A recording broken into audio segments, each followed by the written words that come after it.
This happened last fall when I was home alone for the weekend. My parents had traveled out of state for a family event, and I stayed back because of school. I had been looking forward to it, honestly. Having the house to myself felt like a break. No noise, no rules, just quiet. The first night was completely normal. I ordered food, watched movies, and stayed up later than I usually would. Nothing felt off. The second night was when everything happened.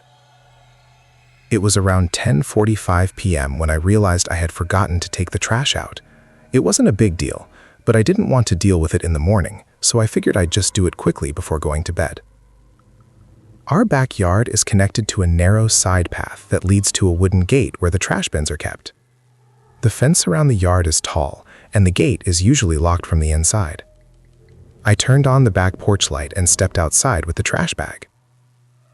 The air felt colder than I expected, not just temperature-wise, but still, quiet in a way that made everything feel more noticeable. As I walked toward the bins, I noticed one of them was slightly open. I stopped for a second. I was almost sure I had closed it earlier that day. I even remembered pushing the lid down because it sometimes didn't stay shut properly.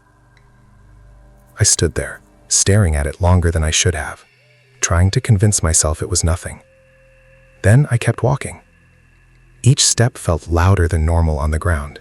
The closer I got, the more aware I became of how quiet everything else was. No wind, no distant sounds, nothing. When I was about a few feet away from the bin, I heard something shift. It wasn't loud, it was controlled, like someone adjusting their footing. I froze instantly. The sound didn't come from inside the bin. It came from behind it. My first thought was that it might be an animal, but that didn't feel right. There was something about the sound that felt intentional. I didn't move. I didn't speak. I just stood there, staring at the bin. Then a voice came from behind it. "Hey." It was low and calm. Not surprised, not aggressive. Just there. I felt my chest tighten immediately. My body didn't know what to do. I couldn't even respond. Then the voice spoke again. "I saw you come out here." That's when I slowly started stepping backward.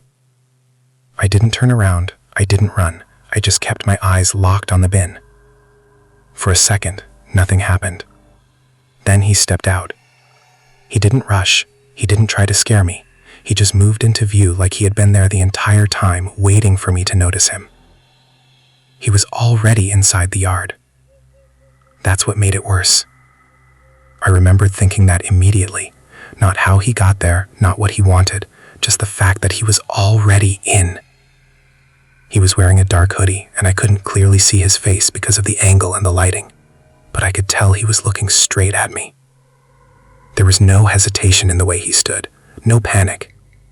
He looked comfortable, like he knew exactly what he was doing.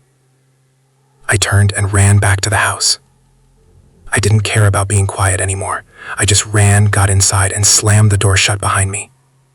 I locked it immediately and stepped back, trying to steady my breathing. For a few seconds, there was nothing. Then I heard footsteps on the deck. Slow, measured, getting closer. I stood there, staring at the door, not even blinking.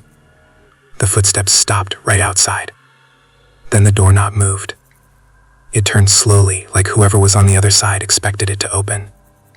I could hear the slight pressure against the door, like he was testing it. When it didn't open, the handle stopped moving. There was a short silence. Then a soft knock. Just one. I didn't move. Then he spoke again. His voice clearer this time. "I know you're in there." It wasn't loud. It wasn't threatening. That's what made it worse. It sounded certain, like he wasn't guessing. I backed away from the door, trying to stay as quiet as possible. My mind was racing, but I couldn't bring myself to grab my phone or call anyone. I was scared that any sound would let him know exactly where I was inside the house. After a few seconds, I heard him move again. Not away. Across the deck. Then along the side of the house. I realized he wasn't leaving. He was checking. I moved slowly toward the living room, staying low, keeping away from the windows. Every step felt too loud, even though I was barely making any noise. Then I heard something from the side of the house. A faint rattling. The side gate. He was trying it. Over and over again. Metal lightly hitting metal. Then it stopped. A few seconds passed. And then I heard something worse. A dull thud. From the backyard. Like something being set against the fence. I didn't need to see it to understand. He was trying to climb back over. Which meant one thing. He planned to come back. I stayed awake the entire night with all the lights off, sitting in my room with the door locked. Every small sound made my heart jump. I kept expecting to hear glass break or a door open somewhere in the house. But nothing happened. Eventually, morning came. When I finally went outside, everything looked normal at first. Too normal. Then I saw the bin.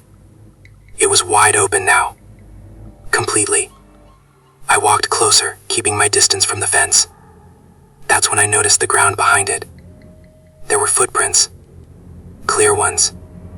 Leading from the fence to the spot behind the bin. And then stopping there. Like that's where he had been waiting. I followed them with my eyes back toward the fence. And that's when I saw it.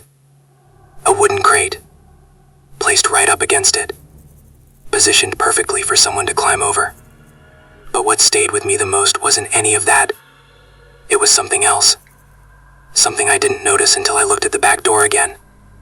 There were faint marks around the handle. Scratches. Like someone had tried more than once to get it open. Not just that night. Before. That's when it hit me. He didn't just happen to be there. He knew the layout. He knew the house. And somehow, he knew I was alone.